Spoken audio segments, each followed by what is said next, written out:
quisiera participar en esta discusión muy brevemente, sin tratar de presentar ningún conocimiento experto acerca de la ley de medios, porque yo no soy un comunicólogo, pero tampoco quiero agobiarlos hablándole de la noción de sustancia en Spinoza y en Aristóteles.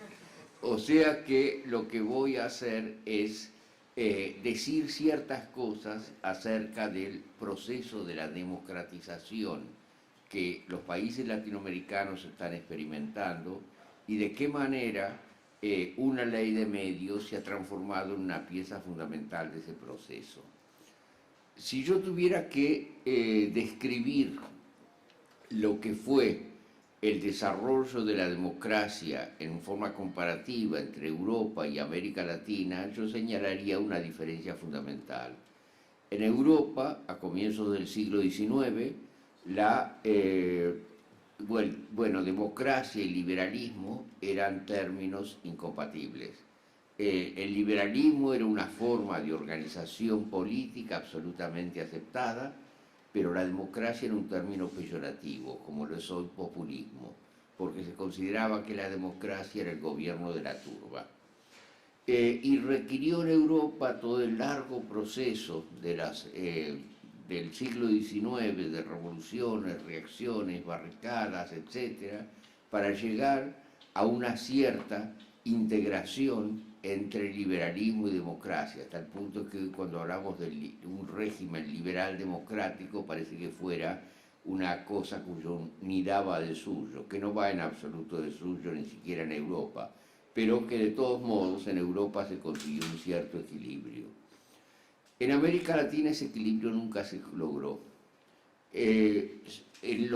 Nosotros tuvimos regímenes liberales que fueron organizados en la segunda mitad del siglo XIX, pero esos regímenes no eran democráticos en absoluto. El liberalismo fue la forma de organización de las oligarquías regionales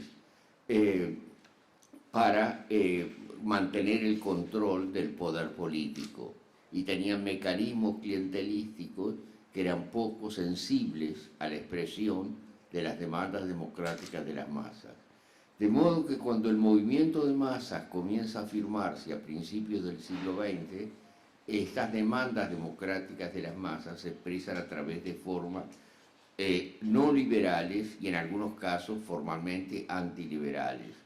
Piensen ustedes en todo el proceso en Brasil que lleva desde el año 20, el fuerte Copacabana, la columna Prestes, la revolución del 30, hasta el Estado Novo. Ese fue un proceso de democratización de la sociedad brasileña, pero fue un proceso de democratización que se dio a través de formas no liberales. Pensemos en el proceso del peronismo, pensemos en el proceso del MLN, MRN en Bolivia, pensemos en el primer ibañismo, pensemos en lo que hubiera ocurrido en Colombia si Gaitán no hubiera sido asesinado.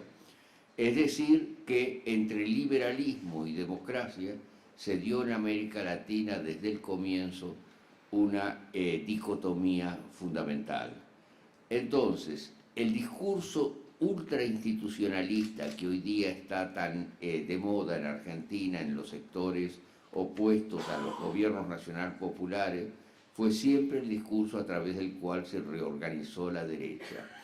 Mientras que en Europa el parlamentarismo frente a la autoridad real fue la forma de organización democracia por excelencia, en América Latina siempre fue el Ejecutivo el que tuvo que tener la prioridad en el proceso de democratización de masas. Populismo, en el sentido en que nosotros lo entendemos, no es una ideología, puede haber populismo de muy distintos signos ideológicos. El populismo es una forma de construcción de lo político que se basa en interpelar a los de abajo frente al poder constituido. Y eso se puede hacer de ideologías fascistas, se puede hacer de ideologías comunistas, se puede hacer de distintas ideologías. La única variable que permanece es que en el caso del de un proceso de cambio, todo proceso de cambio tiene que tener una dimensión populista como dimensión esencial, una ruptura con la situación preexistente. Como lo he dicho repetidas veces en varias entrevistas que me han hecho en la Argentina en las últimas semanas, yo pienso que las instituciones no son neutrales. Las instituciones son la cristalización de una relación de fuerza entre los grupos. Y de modo tal que todo proyecto de cambio va a tener que chocar con el orden institucional existente. La utopía de una transición hacia un modelo distinto que respetara todas las formas institucionales existentes es nada más que eso, es una utopía.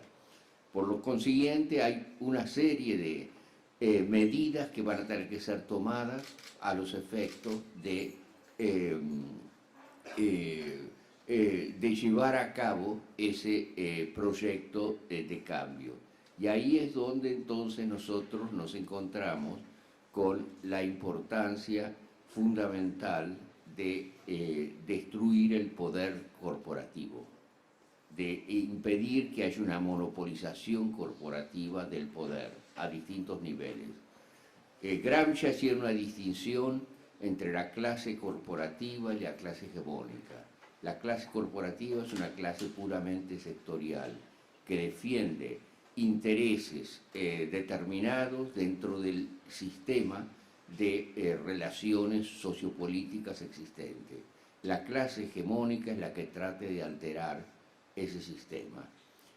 Bueno, en la Argentina yo creo que está claro que hoy día el poder corporativo se ha empezado a transformar en el eje de aglutinamiento de la oposición al proyecto de cambio que está llevando a cabo el gobierno nacional. En la Argentina hemos tenido tenemos, mejor dicho, una situación en la cual la oposición política está enteramente deshilachada. El sistema de los partidos políticos tradicionales es incapaz de reestructurar o de estructurar ninguna propuesta real, alternativa de cambio. Entonces, como ocurre generalmente cuando esos procesos de vaciamiento de las formas de representación política tienen lugar, el centro de la oposición está pasando a otro punto. Y ese centro de la oposición está representado por el poder corporativo de los medios audiovisuales, de los medios de difusión masiva. Ese poder corporativo es un poder que tiene que ser quebrado. Sin eso no va a haber democracia en la Argentina. Es uno de los pocos países en el mundo, la Argentina, en el cual ese poder corporativo no está sometido a ninguna regulación. En Estados Unidos, un propietario de canales de televisión no puede también ser propietario de diarios. Y en casi todos los países del mundo que tienen una orientación democrática hay una restricción fundamental a la acción corporativa. En la Argentina la ley de medios representa un avance fundamental en esa dirección. Por consiguiente, yo les diría, la batalla del 7 de diciembre es una batalla que no podemos perder. Es una batalla que nos concierne a todos, a los que queremos una sociedad más justa, más igualitaria, más democrática, y la ruptura de esos monopolios es un punto esencial de esa lucha.